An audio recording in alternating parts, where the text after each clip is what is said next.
All right, welcome back to the deep dive. Today we're diving into something I find really intriguing. Kelee meditation. Our primary source for this deep dive is the work of author Ron W. Rathbun, and he presents Kelee meditation as this mind-body healing practice with roots that apparently go way back. Sounds interesting. So together, our mission is to kind of understand the fundamental ideas behind Kelee and what potential benefits Rathbun suggests it has. Yeah, let's do it. So let's just jump right in. Kelee, what is it in essence, as Rathbun kind of lays it out? I mean, he even talks about his own 4 decades of studying it, discovering it. So what's the core idea that he lands on? Well, one of the core ideas that Rathbun really stresses is that the Kelee is not something that you have to go out and find. Yeah. He says that the Kelee resides in everyone as a product of evolution in humanity. Okay, so it's already there. It's already there. It's an inherent part of who we are. Interesting. So we're all born with this Kelee. Now, Rathbun talks about something called the art of detachment within something he calls the greater Kelee. Right. What does that involve, and how does that play a role in healing as Rathbun sees it? This is where I find it gets really, really fascinating. So the art of detachment, he describes it as your conscious awareness, kind of learning to detach from your physical body within this greater Kelee. And one of the things he does is, it's really thought-provoking, is he compares it to sleep. Okay. We all sleep, and we know that sleep is a time of regeneration. Right. But what he emphasizes is that Kelee meditation is about conscious regeneration. Okay, I see. So instead of it being this automatic thing that happens when you're asleep, this is a deliberate process. Conscious regeneration. That's a powerful phrase.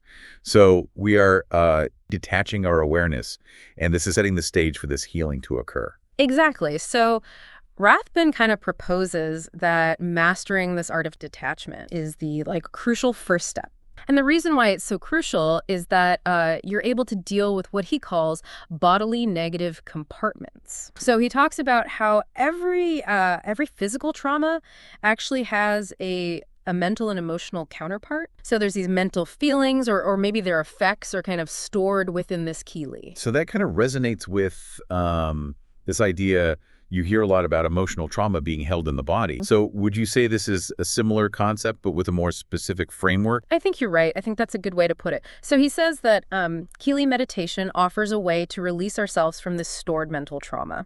Right. And that mental liberation, when that happens, that acts as this catalyst for physical healing to begin. Interesting. Yeah.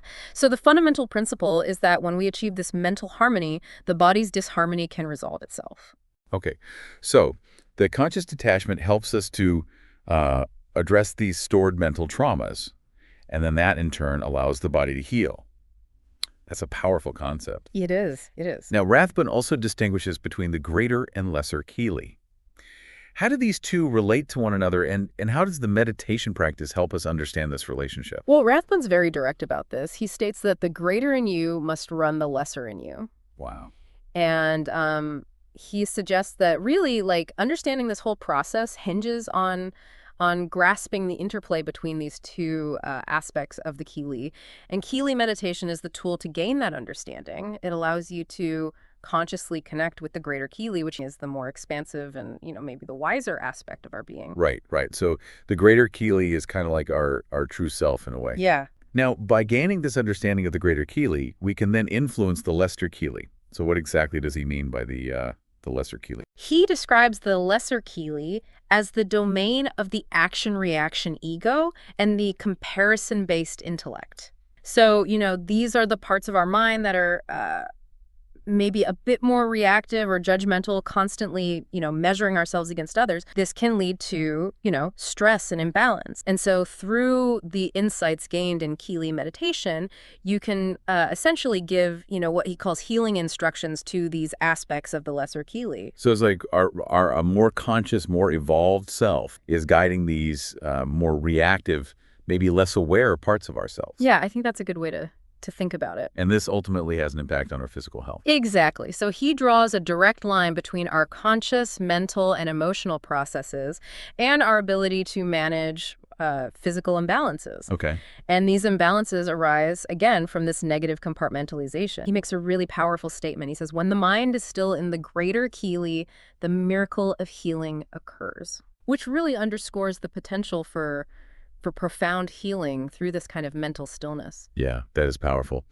Okay, so this all sounds, really significant, but how about practical steps? How does someone uh, actually engage in Kelee meditation? What does that look like? Rathbun recommends starting by practicing Kelee meditation twice a day. Okay, And he suggests that by doing this, you can start experiencing these positive results. makes sense. Regular practice, that's common in many, contemplative traditions. Absolutely. So it seems like consistent engagement is key. Now, in what ways does Kelee meditation differ from other meditation techniques that our listeners might already be familiar with? Well, Rathbun's very clear about this. He says that Kelee meditation cannot be compared to other meditations because its primary focus is specifically on understanding the Kelee itself. He describes it as a non-comparison, one-pointed meditation. Okay. And importantly, it doesn't rely on breathing exercises. It's about achieving one-pointed conscious stillness of the mind. So it's not about the breath or a mantra or visualization. It's specifically this concept of the Kelee that's at the center. That's right. That seems like a key distinction. Yeah, it really is. And he points out that, many other meditation techniques lack this specific reference point of the Kelee as this framework for understanding, how the mind works. So this dedicated focus on the Kelee is really what makes it unique. Got it. Now, for our listeners who are intrigued and want to delve deeper, does Rathbun offer any resources or ways to learn more? He does, yeah. He mentions that Kelee meditation has been taught as a course at UCSD Medical School for over a decade, Oh, wow. which suggests some level of recognition within the medical community. He also mentions a 4-hour introductory program. It's available on UCSD Medical School's CME website. And that program is actually taught by a UCSD physician who's studied with Rathbun for about 20 years. So that could be a more accessible starting point for people. Definitely. And what about people who want to start exploring even sooner than that? Well, he also mentions a Kelee meditation app Oh, as a tool for individuals to begin their own journey of self-healing. So it's pretty readily available. very cool.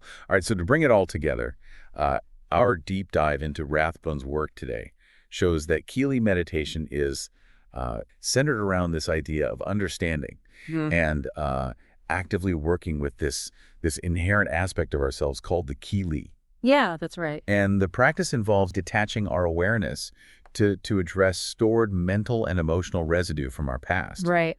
And the ultimate goal is to achieve this mental harmony that in turn can facilitate physical healing. Right. And what's so interesting is how he really distinguishes it from other meditation practices due to its very specific focus on the Kelee as its central reference point. Absolutely. And its method of achieving this one-pointed conscious stillness without even using breath work. Right. That's fascinating. It is. This definitely leaves us with a lot to think about. I mean, considering the potential of this focused mental stillness, as Rathbun describes it, what could the implications be for your own physical health, your own well-being? Absolutely. It really makes you think, doesn't it? Right. And I mean, to take it a step further, what does this suggest about, the power of our own conscious awareness and how it's connected to our physical selves? That's a great question. It's certainly a fascinating avenue for us all to explore. Yeah, it really is. Well, thanks for joining us for this deep dive. It's been a pleasure. Until next time. See you then.